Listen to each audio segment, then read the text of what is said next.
လောဘနဲ့တိဆောက်ထားတဲ့ရာဇပလင်ဟာသွေးနဲ့ပဲအဆုံးသက်လိရှိတယ်ဆိုတဲ့ဆိုရိုးစကားတစ်ခုရှိပါတယ်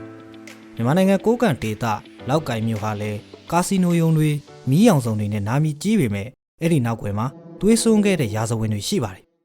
ကိုးကန့်ဒေသဟာအစဉ်အလာရမိသားစုကြီး၄စုကကြီးစိုးခဲ့တာပါ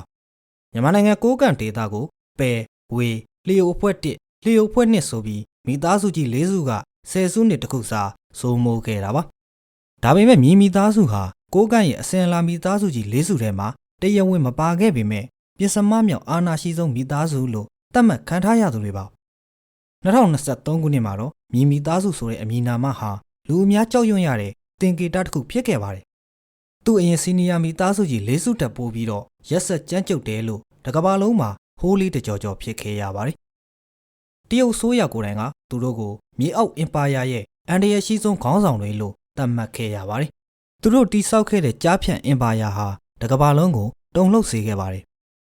အာနာငွေကြေးလက်နက်ဒီ၃ခုကိုအသုံးချပြီးကိုပိုင်အင်ပါယာထူထောင်ခဲ့တဲ့မိသားစုရဲ့ဏီကုန်းဟာဘာကြောင့်ဒီလောက်ထိရုပ်ပြက်ဆင်းပြက်ဖြစ်ခဲ့ရတာလဲသူတို့ရဲ့အာဏာဇက်ဟာဘလို့စတင်ပြီးဘလို့မျိုးအဆုံးသတ်သွားခဲ့ရတာလဲဆိုတာဒီနေ့ဒီဗီဒီယိုမှာကျွန်တော်တို့အသေးစိတ်လေးလာကြည့်ကြရအောင်ပါ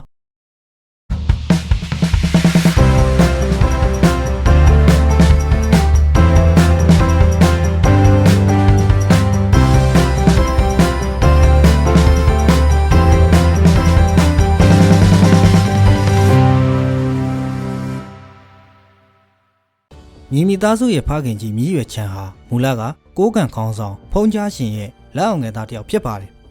2009ခုနှစ်မှာဖုံးကြားရှင်နဲ့မြန်မာစစ်တပ်ကြားတိုက်ပွဲတွေဖြစ်တော့မြည်ရွယ်ချန်ဟာသူ့ဆရာကိုတစ္ဆာဖောက်ပြီးစစ်တပ်ဘက်ကိုကူးပြောင်းခဲ့ပါတယ်အဲ့ဒီနောက်ပိုင်းမှာသူဟာကိုးကန့်ကိုးပိုင်အုပ်ချုပ်ခွင့်ရဒေသရဲ့အဆင့်မြင့်အရာရှိဖြစ်လာခဲ့ပါတယ်သူဟာမိသားစုကြီး၄စုရဲ့အာဏာလူပွဲတွေကြားမှာဘာနဲ့ကိုးပိုင်အင်ပါယာကိုတည်ဆောက်နိုင်ခဲ့ပါတယ်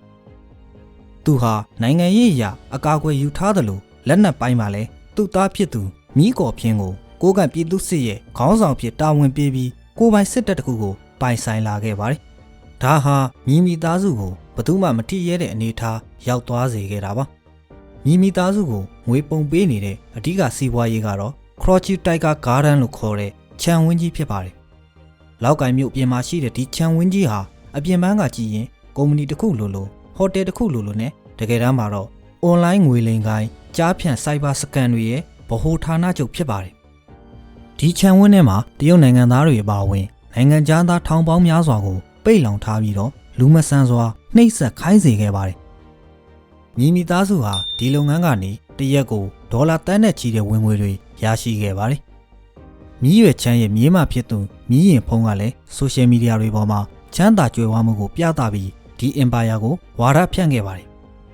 ဒါပေမဲ့ဒီအာဏာတွေဟာ2023ခုနှစ်အောက်တိုဘာလ20ရက်နေ့မှာတော့အိမ်မက်ဆိုတစ်ခုဖြစ်ပြောင်းလဲသွားခဲ့ပါတယ်2023ခုနှစ်အောက်တိုဘာလ20ရက်နေ့မှာမိသားစုဟာသူတို့ရဲ့ကြားပြတ်လုပ်ငန်းကလူတွေကိုတခြားနေရာကိုလျှို့ဝှက်ရွှေ့ပြောင်းဖို့စ조사ခဲ့ပါတယ်အဲ့ဒီချိန်မှာအဖမ်းခံထားရသူတွေကထွက်ပြေးဖို့စ조사ကြပါတယ်